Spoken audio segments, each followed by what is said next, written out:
안녕하세요. 생각이 바뀌는 의자 박혜진입니다. 네, 명명관입니다. 혹시 호더스 증후군이라고 들어보셨어요? 호러스? 호러스 아니고 호더스요. 호러스. 좀 낯설죠? 네. 이게 저장 강박증이라고도 불린다고 하는데 왜 여러분들 TV에서 뭐 세상에 이런 일이 이런 프로그램에서 가끔 그런 분들 보셨을 거예요. 물건을 한번 가지게 되면 물건에 너무 집착을 해서 절대 버리지 못하는 사람들. 저희 어머니. 아, 그러세요? 그런데 진짜 남들이 볼 때는 뭐 저런 것까지 저렇게 모을까 싶지만 그런 사람들은 그런 잡동사니 속에서 굉장히 위안도 느끼고 편안함도 느끼고 그런다고 해요. 예. 그 유명한 사람 중에 그 앤디 워홀이라는 분이 네. 계세요. 팝 아티스트. 네. 근데 이분은 그 유명인들의 사진, 편지, 심지어 쓰레기까지도 안 모았다. 사실 근데 유명인들의 그것은 좀 가치가 있을 수도 있겠는데요. 네, 그래서 교황이 먹던 컵도. 예, 예. 근데 정말 우리가 가지고 있는 것 중에 한 80% 정도는 버려도 그렇죠. 사는데 크게 지장이 없을 겁니다. 네, 맞아요. 그런데도 인간의 욕심 때문에 잘 버리지 못하죠. 맞아요, 우리가. 맞아요. 예. 근데 뭐 살면서 저희가 뭐 이런 것만 있겠어요, 그죠? 그러니까 정리되지 않은 뭐 마음이라든가, 네. 뭐 상처라든가 뭐 이런 것 다 있잖아요. 그렇죠. 이런 거 언젠가 정리해야 되는데 자꾸만 쌓아두고 있잖아요. 네. 그래서 오늘 생각이 바뀌는 의자에서 한번 싹 정리하는 그런 시간을 가져보도록 괜찮네요. 하겠습니다. 네, 시작해 보겠습니다.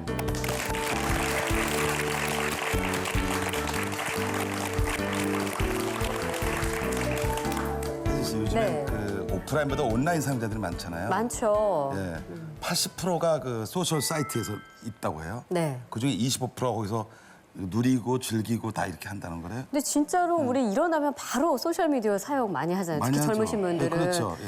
근데 그러다 보니까 기업들의 광고, 이 마케팅의 형태도 많이 달라지고 있다고 하는데 그렇죠. 이제는 소셜미디어를 통해서 고객하고 직접 소통하고 또 고객이 직접 참여할 수 있도록 하고 그러면서 피드백도 아주 그렇죠. 다이렉트하게 얻을 수 있어서 인기가 아주 많다고 합니다. 저희가 누굽니까? 또 그런 분을 오늘 소개해요. 그렇죠. 예. 그 컨텐츠를 만들어요, 소셜 미디어에서. 근데 이분이 디메이저라고 여러분들 메이저가 되고 싶어서 이런 이름을 붙였나 봐요. 예. 예. 디메이저의 백신옥 대표님을 모시겠습니다. 네, 큰 박수로 맞아주세요. 익숙했던 광고에 담을 수 있는 것 이상의 것들을 요구하고 있습니다. 그거를 대응하기 위해서 콘텐츠에 대한 니즈가 점점 커지고 있는 것이죠. MRI 장비는 바뀐 게 하나도 없죠. 거기에 해적선의 컨셉을 콘텐츠를 얹은 겁니다. 그리고 유저의 경험은 긍정적으로 바뀝니다. 세상의 기준에 맞추지 말고 내가 가진 것을 세상이 원하게 하라.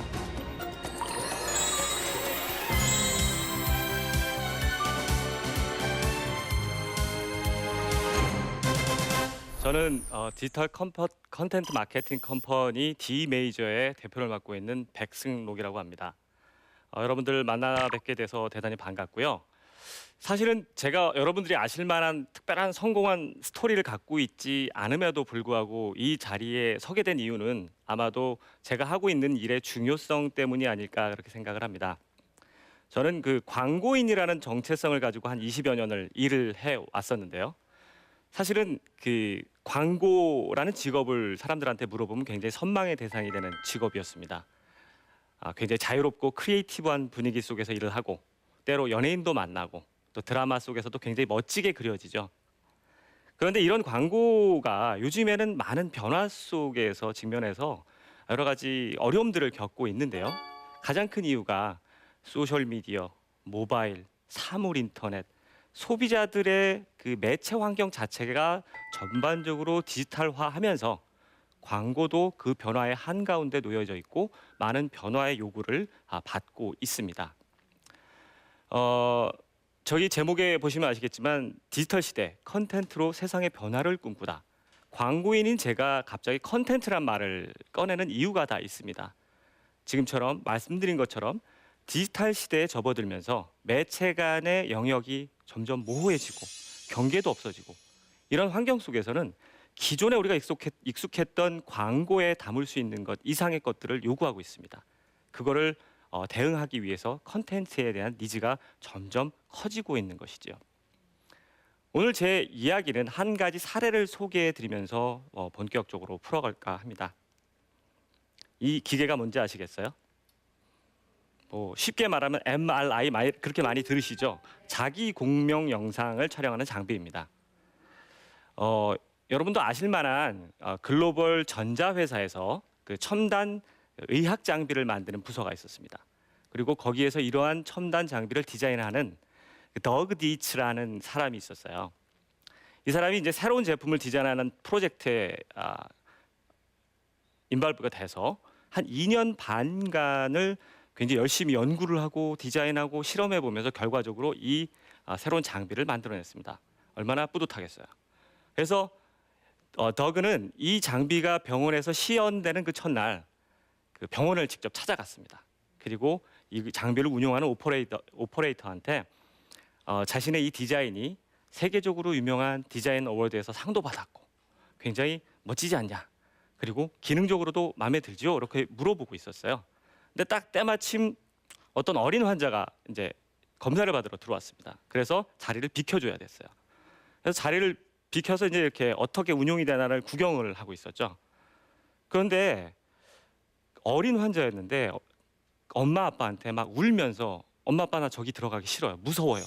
떼를 쓰기 시작을 한 거예요. 그래서 더구는 저거 왜 저러지라고 이렇게 보다가 계속 지켜보는데 결과적으로는 이 어린아이가 그 올라가기를 끝까지 거부를 했고 오퍼레이터가 어딘가에 전화를 걸었습니다. 그리고 빨리 와주세요. 온 사람은 마취과 의사였습니다. 결국엔 아이를 마취해서 기계에 올려놓은 거죠. 그래서 놀란 더그는 그 이후에 이제 어떻게 된 건지를 알아봤어요. 그랬더니 어린이 환자의 약 80% 정도는 마취를 하지 않으면 이 기계에 들어갈 수가 없답니다. 무섭기 때문이에요. 아무리 첨단 의학 장비고 정말 이렇게 멋지게 만들었지만 어린 환자들한테는 굉장히 무섭고 큰 기계일 뿐이었던 거죠. 정말 크게 낙담한 더그는 고민을 많이 했습니다. 그리고 어떤 해결책이 있을까를 고민을 하다가 우연히 지인의 소개로 스탠포드 대학교에서 운영하는 디자인 스쿨에서 워크숍을 한번 갔습니다. 거기서 만난 분들을 통해서 뭔가 새로운 거를 생각하게 됐어요. 기계를 바꾸는 거는 안 되니까 그럼 뭔가 변화를 줘야 되겠는데 뭘 할까? 그래서 그 다음부터 더그는 아동 심리 전문가 그리고 아동 교육 현장에 있는 분들을 만나기 시작했어요. 그리고 결과적으로 뭔가 깨달은 게 있어서 그거를 한번 적용을 시켜봤습니다. 그것이 바로 새로운 무술로 탄생한 이 어드벤처 시리즈예요. 첫 번째 컨셉은 해적선입니다. 이게 뭐냐면 MRI 장비 자체는 아무런 변화가 없습니다. 그 모습 그대로예요. 근데 이 MRI 장비에 해적선이라는 컨셉과 그다음에 이 장비가 운용되는 과정을 해적선 체험이라는 그런 컨텐츠로 채운 거죠. 이렇게 바뀐 이후에 어린이들은 아무런 스스럼 없이 이 장비에 올라가게 됐고 사실은 이 장비가 운용되면 경험하신 분들도 있겠지만 소리가 들립니다. 모터 소리가 굉장히 크게 들리는데 그게 무섭잖아요. 한 번 더 계산한 거는 거기에 스토리를 담아서 자 해적을 만나러 가는데 이 동굴을 통과할 때 소리가 난다. 근데 거기서 너가 움직이면 해적한테 들키니까 조용히 있어라. 그랬더니 아이들이 끝까지 조용히 있었다는 거예요. 자 이걸 보면서 여러 가지를 생각할 수가 있겠죠. 원래 이 사례는 그 세계적으로 유명한 디자인 컨설팅 회사 아이데오의 그 두 형제 CEO의 책, 그 크리에이티브 컨피던스에 나오는 사례예요. 근데 많은 사람들이 이걸 디자인 띵킹의 사례로 얘기를 하고 있지만 저는 컨텐트의 프레임으로 한번 바라봤습니다. 자, MRI 장비에서 어린 환자들이 굉장히 부정적인 경험을 하고 있죠. 그런데 거기에 해적선이라는 컨셉 그리고 그런 컨텐츠를 얹었더니 그 부정적인 경험이 긍정적으로 바뀐 거죠. 자, 이거를 미디어와 컨텐츠와 유저의 관점으로 봤을 때 MRI 장비는 바뀐 게 하나도 없죠. 거기에 해적선의 컨텐츠를 얹은 겁니다. 그리고 유저의 경험은 긍정적으로 바뀐 거예요. 또 다시 말씀드리지만 디지털 미디어 환경으로 바뀌면서 사실은 많은 사람들이 예전에는 우리가 일반적으로 매체하면 뭐 TV, 라디오, 신문, 잡지 4대 매체를 얘기했잖아요. 그런데 이제 매체가 너무 다양해졌어요. 계속 생겨나고 있죠. 그렇기 때문에 어디에 내용을 담을 것인가가 중요한 게 아니라 내용 자체, 무엇을 담을까가 더욱더 중요해지고 있다는 것입니다. 자, 딱 보시면 웃으시는 분들이 계셨죠. 자, 나이가 좀 드신 분들이세요. 왜냐하면 이 붕어 아이스크림이 세상에 나온 지 22년이 지났습니다. 그러다 보니까 이제 좋아하는 사람들은 나이가 좀 지긋하신 분들이고요. 젊은 친구들은 모르는 거예요. 몇몇 분은 저게 뭐지라는 분들도 계시는 것 같은데 그러다 보니까 회사에서는 이걸 어떻게 하면 젊은 소비자들이 이거를 먹게 만들까라는 고민을 하기 시작했어요. 그래서 젊은이들의 코드에 맞는 캠페인을 기획했고요. TV 광고 보셨을 거예요. 외계인이 막 침공하는 그 장면. 그리고 외계인 군단이 이제 지구에 왔는데 너무 추워서 사람들에게 잡아먹힌다. 이 컨셉으로 갔죠. 근데 어쨌든 TV 광고에 이어서 저희가 담당했던 건 소셜 미디어의 컨텐츠였는데요. 저희는 조금 더 이거를 광고에서 할 수 없는 얘기를 더 만들어 보자. 외계인의 침공? 그럼 이 붕어 아이스크림은 외계인이 이렇게 설계를 했을 것이다. 외계인의 설계도가 발견됐다. 그리고 지구의 어느 곳에서는 미스테리 서클이 발견됐다. 이런 식으로 계속 이야기를 풀어갔어요. 그랬더니 어떤 일이 벌어졌냐면 젊은 소비자들이 이 기업의 소셜 페이지에 와서 막 댓글을 달고 라이크를 누르기 시작했고요. 친구들을 태깅해서 소환하기 시작을 했어요. 그리고 거기서 자기네들끼리 막 놀더라고요. 이게 바로 컨텐츠의 힘입니다. 결과적으로 이 캠페인이 진행되고 나서 기업의 팬페이지 팬수는 66%가 증가를 했고요. 실질적으로 젊은 소비자들에게 이 컨텐츠가 도달하는 비율은 771%가 증가를 했습니다. 정말 커다란 효과를 볼 수 있었던 거죠. 다음 사례를 하나 더 말씀드릴게요. 이건 영화관 브랜드죠. 여러분들도 아시는. 이곳에서 저희들한테 요청이 왔습니다. 연말에 무언가 의미 있는 일을 한번 하고 싶은데 아이디어가 없다. 그리고 예산도 별로 많지 않다. 그런 요구사항을 들고 저희들이 이제 다 같이 모여서 고민을 했습니다. 무엇을 할까? 연말에는 연인이나 가족들은 오지 말라고 그래도 영화관에 올 것이고, 그럼 영화관에 못 온 사람이 누구지? 생각해낸 것이 외로운 싱글들입니다. 여러분들도 그렇죠. 혼자 영화관 가기 불편하시죠. 그게 우리나라의 문화잖아요. 그래서 이들을 어떻게 영화관으로 모이게 할 것인가를 생각을 했습니다. 그래서 외로운 남녀가 만나게 하자. 사실 그게 이제 시작이었어요. 근데 재미난 건 그 해의 여름에 소셜에서 짝이 없는 남성과 여성들이 무작위로 만나서 소개팅을 하자. 여의도 광장에서. 그래서 솔로 대첩이라는 거 사실 시도가 있었어요. 그래서 막 이슈가 많이 됐었죠. 근데 어떻게 됐습니까? 실패했죠. 왜 실패했을까요? 사실 그 장소에 모였던 것들은요. 외로운 남성들과 그다음에 경찰관들과 그리고 비둘기 외에는 아무도 없었답니다. 이게 안전성에 대한 이슈가 있기 때문에 그랬던 거예요. 근데 이 솔로관은 결국엔 누구나 알만한 브랜드가 주최를 했고 소셜미디어의 특성은 자기의 정체성이 명확하다는 거예요. 그래서 검증된 사람들 그리고 그들의 사연, 선발된 사람들이 모이는 거였기 때문에 며칠 만에 수만 명의 사람이 신청을 했어요. 그리고 그들이 또 영화관에 모여서 다양한 컨텐츠를 또 그들이 또 만들어냈어요. 외로움을 달랠 수 있는 커플이 된다는 것들. 그리고 실제로 그 현장에서 6쌍이 탄생을 했습니다. 지금까지 잘 만나고 계실런지는 잘 모르겠는데요. 이것도 지표로 보면 굉장히 엄청난 효과가 있었어요. 실제로 이 컨텐츠를 사람들이 공유하는 비율이 이전 대비 5,300%가 늘어났고요. 실제로 반응하는 거, 댓글을 달고 좋아하고 그다음에 또 공유하고 이런 것들 다 포함하면 6,300%의 효율이 있었던 거죠. 이런 것처럼 컨텐츠는 기존의 매체적인 곳에서 전통적인 매체적인 환경에서 풀어내지 못했던 그런 여러 가지를 풀어낼 수 있는 무한한 가능성을 갖고 있습니다. 저는 오늘 이 강연을 제가 참 존경하는 카피라이터이자 제 전직자 선배의 말씀을 가지고 좀 마무리를 짓고 싶어요. 이분이 이런 말씀을 했습니다. 세상의 기준에 맞추지 말고 내가 가진 것을 세상이 원하게 하라. 이게 컨텐츠 마케팅과 무슨 관계인가? 사실 이 말씀은 자기가 가진 것을 잘 판단하고 성찰하고 그것을 활용하라는 어떤 그런 말씀인데요. 근데 저는 여기서 컨텐츠에 대한 걸 좀 더 생각을 해봤어요.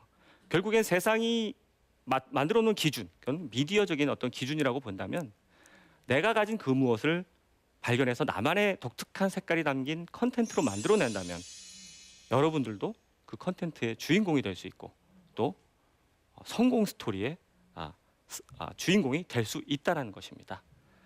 자, 그래서 오늘 말씀드린 내용의 핵심은 결국엔 이 디지털 시대 굉장히 열려있는 환경 속에서 누구나 컨텐츠의 주인공이 될 수 있고 누구나 그것을 활용할 수 있다는 것. 그래서 오늘 이 말씀을 전하면서 강연을 마치도록 하겠습니다. 감사합니다.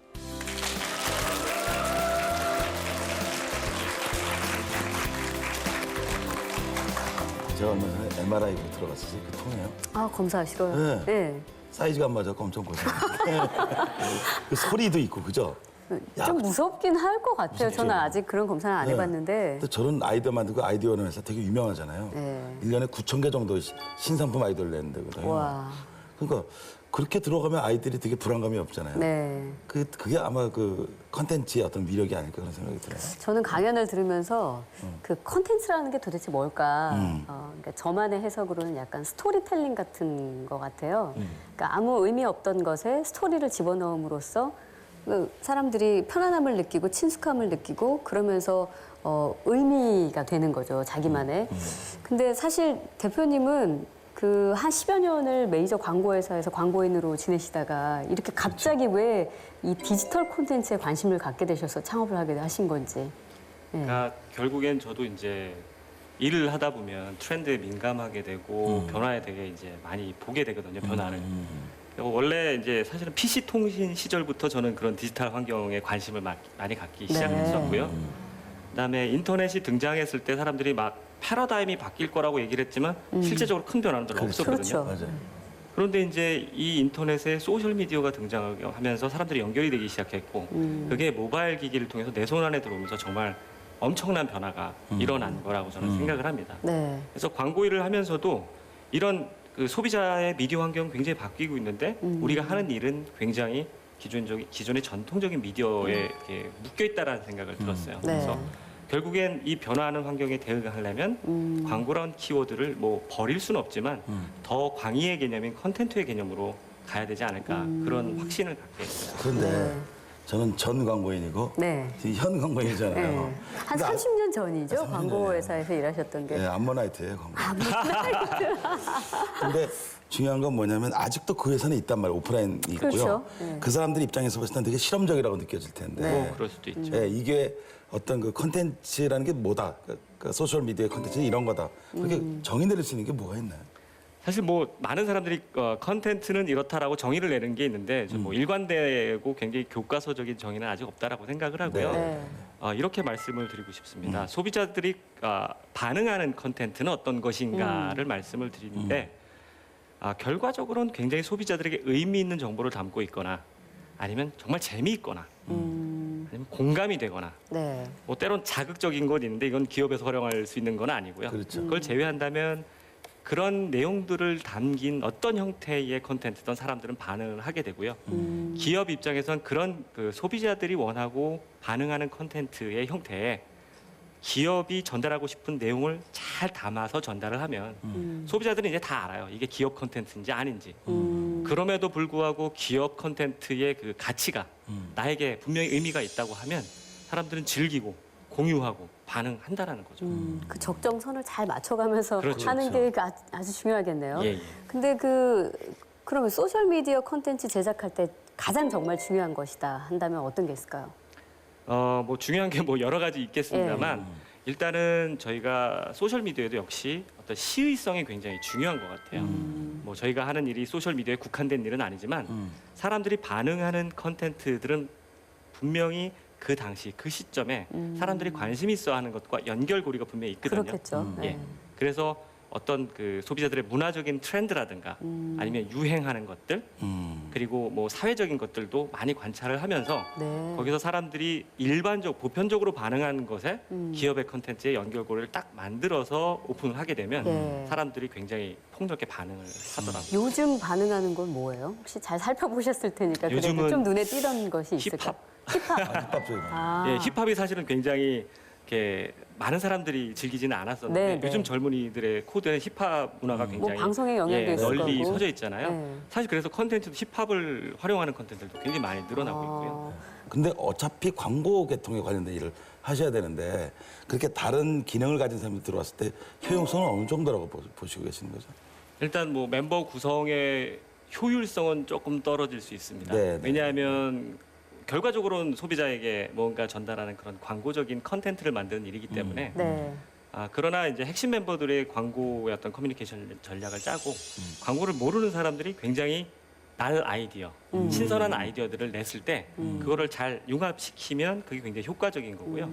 그다음에 매체적인 측면으로 봤을 때 예전에는 어떤 그 광고 지면을 돈 주고 사서 집행하면 그게 끝이었거든요. 그렇죠. 네. 근데 이제 컨텐츠의 관점에서 바라보면 뭐 똑같은 돈을 제작 예산을 투입했을 때 이것이 한 번 보여주고 끝이 아니라 이 사람에 의해서 다른 사람으로 확산되기 때문에 미디어의 효율성은 사실 비교할 수 없을 만큼 굉장히 높습니다. 그래서 아까 캠페인이라는 그런 용어를 사용을 하신 건가요? 캠페인이라는 건 뭐 광고회사에서도 많이 뭐 네. 활용하는 그런 그렇죠. 예, 네. 용어고요. 어떤 네, 특정 목적을 가지고 단기간에 집행되는 광고 활동을 이제 캠페인이라고 보통 말을 합니다. 우리나라의 그 에이전시 광고 대행사 역사 보면 보통 68년도 정도 예. 코카콜라가 들어왔을 때부터요. 상당히 오랜 역사를 가지고 있단 말이에요. 그 중에 제일인 게 정말 제일기획이었어요. 네. 그 출신이시죠? 네. 예. 제일기획 입장에서 봤을 땐 되게 그건 배신자라고 얘기할까요? 좀 실험적이고 도전적이다. 예. 그리고 나갔단 말이에요. 예. 근데 어차피 한 울타리에 있어야 되잖아요, 이게. 어떻게 처신하세요? 이게 올라갔던데. 조심스러운데요. 그렇죠.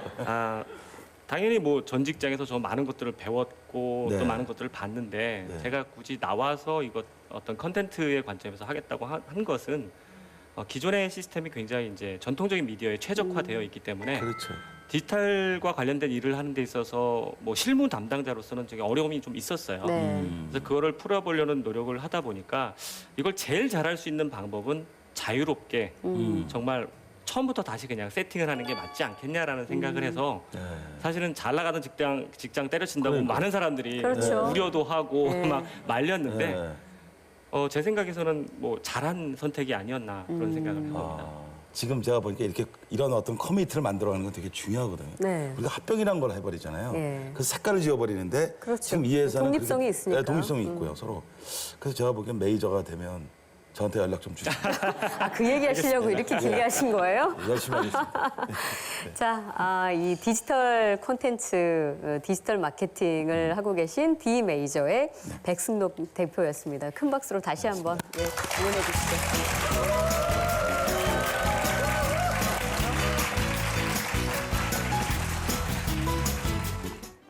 사람들은 누구나 고정관념을 가지고 있죠. 말 그대로 고정된 시각인데 그러다 보니까 다양한 관점에서 사물이나 어떤 일을 접근하지 못하게 되는 것 같아요. 그래서 오늘부터라도 이 고정관념을 깨는 연습을 좀 해보는 건 어떨까 싶습니다.